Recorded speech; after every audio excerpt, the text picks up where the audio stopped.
Hey, what's going on guys? It's Sworn Random, and today I'm going to be starting a new series that I will be calling the Enemy Spotlight. This is kind of sidelong with my Weapon Spotlight, and in this series I will be going through each enemy in the game that is farmable and showing you their kind of like what they can drop, what they look like, and any different variants of them that they have. So, let's get into the video guys.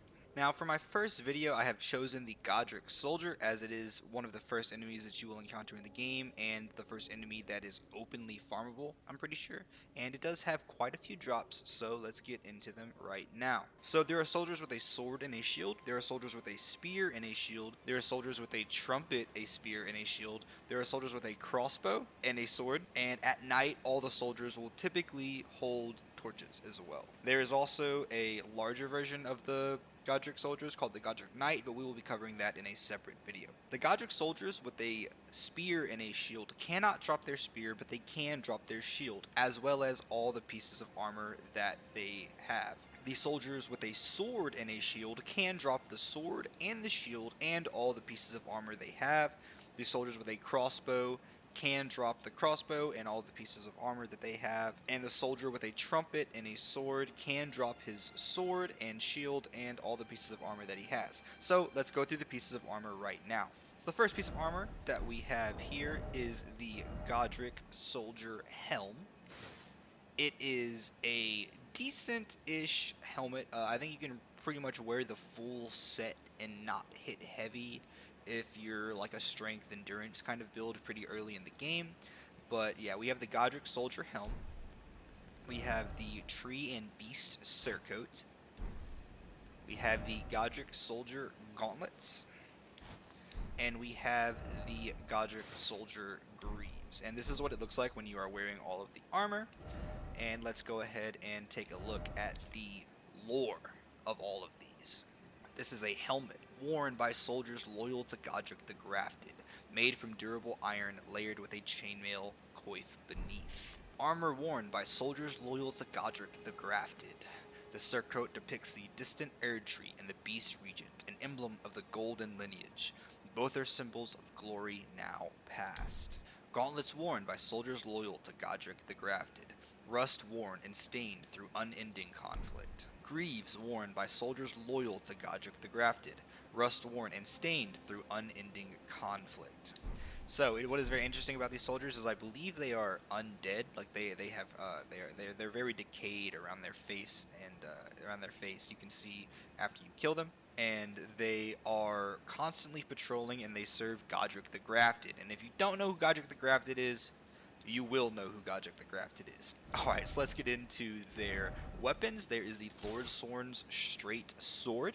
This is a well-crafted straight sword with an illustrious design, wielded by regulars of a lord's army. Though blackened and damaged by years of use, it appears to have otherwise been kept in a serviceable condition despite the soldiers having long since lost their minds. It has a skill called Square Off, or it comes with a skill called Square Off. The skill starts with a sword held level. Follow up with a normal attack to slash upwards through enemy's guard, or a strong attack to perform a running thrust. Now, this isn't my weapon spotlight video, so I'm not going to be going in depth and showing the moveset and the skill, which is the War Pick. Now, the War Pick is droppable. It's usually the brass shield guys who hold the War Pick. The War Pick is also a droppable item that they have. This is a warhammer with a hard protruding beak, a pickaxe designed for combat in essence. A simple but highly effective weapon, the weighty piercing attack casually rips through metal armor. Its skill is Kick, which several weapons have the skill Kick. You just kind of kick enemies, it doesn't stagger. We also have the Soldier's Crossbow. Now the Soldier's Crossbow is a crossbow of simple make, usable by anyone, but lacking in both power and accuracy. Bolts must be equipped to use a crossbow. It also has the Kick skill, which again is it's alright. We have the Brass Shield, which is droppable. On the larger side, for a medium-sized shield, the face has been covered in brass, commonly employed in the Shattering, and this does not have a skill. And so what that means is that if you have a Ash of War on your weapon, it will use the Ash of War instead of using the like the shield having its own skill. There is the Lord Sworn Shield, which is a wooden tower shield, lightweight for a great shield and easy to handle, commonly used in the Shattering. Great shields boast high damage negation and guard capacity, making enemy attacks easy to repel. This does have a skill called Shield Bash.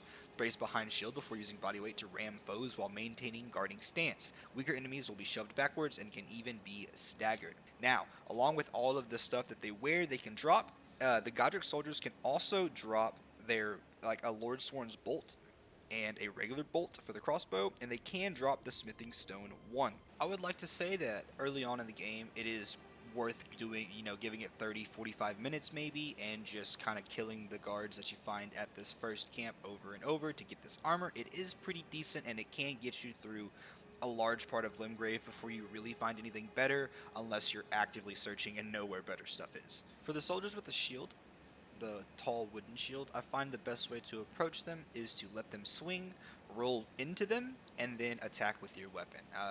They don't do the most damage, but if you let them start hitting you, I mean, it can quickly add up, especially because they come in swarms and groups like this. For the soldiers with the brass shield, I find a jumping attack off the start is usually the best way to go. If you just jumping hit them, you will usually be able to get a jumping attack and a light before they do anything else, depending on the weapon you're holding. For the soldier with the crossbow, you can kind of just run in a like zigzag pattern, and more often than not, they will miss you. The bolts sometimes do have like a weird tracking, but they usually miss you unless you're running in like a straight line. The Godric soldiers are weak to everything. There's nothing that they're actually strong against, so feel free to take whatever weapon you want into combat when you are fighting. So yeah, guys, that's the Godric Soldier enemy spotlight. That is everything that it can drop, and I will see you guys in the next video to go over the Godric Knight.